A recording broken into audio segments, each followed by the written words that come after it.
சிவாய நம. அனைவருக்கும் இனிய காலை வணக்கம். இது உங்கள் திருவருள் விஜயலட்சுமி நாகப்பனின் காலைப்பதிவு. திருவருளும் குருவருளும் துணை நிற்க தெய்வ சேக்கிழார் பெருமான் அருளிய பெரிய புராணம் என்னும் சிறப்பினை உடைய திருத்தொன்ற புராணத்தை நாம் சிந்திக்க இருக்கிறோம். அதிலும் குறிப்பாக முனையடுவார் நாயனார் புராணம் 4வது திருப்பாடல்.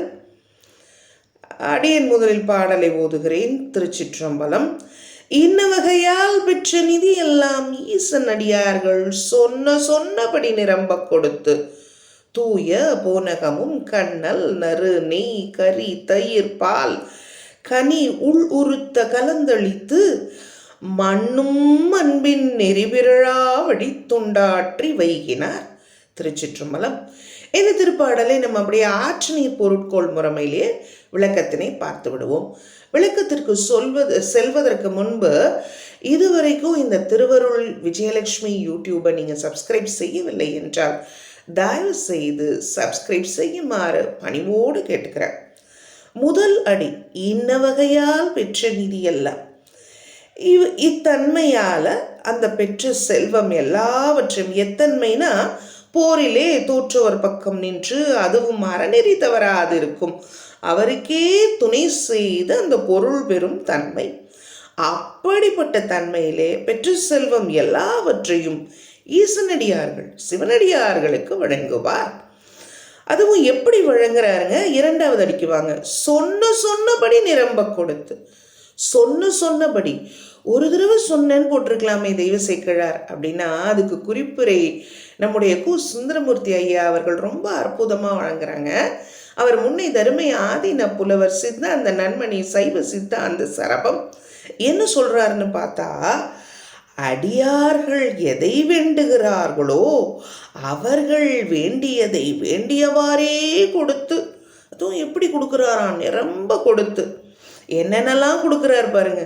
தூய போனகமும் கண்ணல் நறுநெய் கறி தயிர் பால் கனி உள் உறுத்த கலந்தளித்து.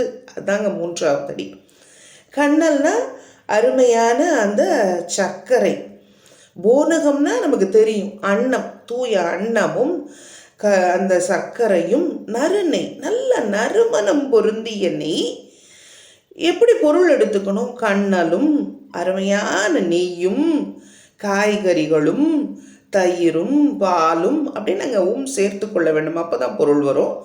இப்படி பழங்கள் இவையெல்லாம் கலந்து அளித்து, அதாவது உணவோடு வெறும் உணவு மட்டும் பரிமாற மாட்டோம் இல்லையா, அதோடு சேர்த்து மற்ற வகை அந்த பதார்த்தங்கள் இவை அனைத்தையும் அளித்து, அந்த உண்டி எப்படி இருக்கணுமா அதுக்கும் குறிப்பு இருக்குங்க. 4 விதத்தில் 6 சுவை திறத்தில் அடியாருக்கு வழங்கும் அந்த முறைமை. என்னங்க 4 விதம் அப்படின்னா, உண்ணுபவை, தின்னுபவை, நக்குபவை, பருகுபவை. 6 சுவை. என்னென்ன சுவை? புளிப்பு, இனிப்பு, கைப்பு, கார்ப்பு, துவர்ப்பு, உவர்ப்பு. இத்தன்மையோடு இருக்கணுமா அந்த உணவு. அதுவும் அடியார்களுக்கு வழங்கும் போது இந்த தன்மையில் வழங்க வேண்டுமா. அப்படி மண்ணும் அன்பின் நெறிபிரழா. இந்த வகையில் மண்ணுதல் அப்படின்னா நிலைபேர், அந்த நிலைபெறும் அன்பு நெறியிலே. அடியார் பெருமக்களுக்கு அவர் எல்லாம் செய்யும் பொழுதெல்லாம் எந்த மாதிரி நெறியில் செஞ்சுருக்கிறாருங்க?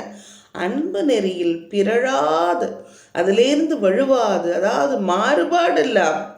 எப்படி முதல் நாள் இந்த தொண்டை செய்ய ஆரம்பித்தாரோ தன்னுடைய வாழ்நாள் இறுதி நாள் வரைக்கும் அதே மாதிரியே வழித்தொண்டை செய்து வந்தார் அப்படிங்கிற குறிப்பு நமக்கு மிக அற்புதமாக கிடைக்கிறது. இத்தன்மையில் நம்ம இறைவனுடைய திருவருளாலும் குருவருளாலும் இந்த 4வது திருப்பாடலை செம்மையாக சிந்திக்க பெற்றோம். இன்றைய நாள் நமக்கு சிவ மங்களங்களை நல்கும் நல்லதொரு நாளாக அமைய வேண்டும் அப்படின்னு இறைவனுடைய திருவடிகளை பிரார்த்தனை செய்து கொள்வோம். தென்னாடுடைய சிவனே போற்றி, எந்நாட்டவர்க்கும் இறைவா போற்றி. ஓம் நம சிவாய.